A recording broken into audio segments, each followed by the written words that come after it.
Let's learn vocabularies. So now that you have learned how to describe a noun in Bisaya from our previous lesson, I'll teach you vocabularies this time. I prepared 5 nouns and 5 adjectives. Let's go. Let's start with 5 nouns. Alright, number 1. Alright, house. Number 1, house. House in Bisaya, it's balay. Repeat after me. Balay. Alright, number 2. It's food. Now, food in Bisaya, it's pagkaon. Right? Pagkaon. Perfect. Right? Number 3. Water. So, water in Bisaya, it's the same as Tagalog. Tubig. Tubig. Perfect.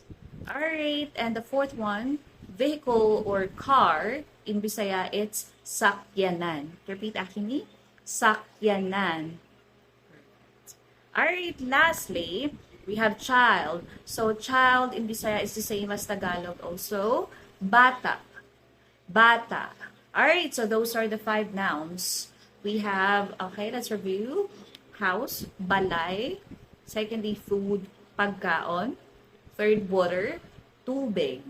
Car or vehicle, sakyanan. And child, bata.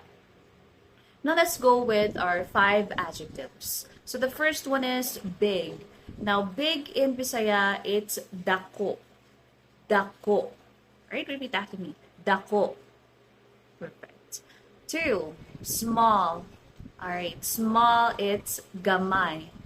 Gamay. Alright. Next, nice. Nice something. Yeah, nindot. Nindot. Alright, it's nindot. And the 4th one is hot. As in hot coffee, for example. Init. Init. And lastly, delicious. Lami. Lami. Alright, let's have a review. So we have big, dako. Small, gamay. Third, nice. It's nindot. And hot, it's init. Lastly, delicious. Lami.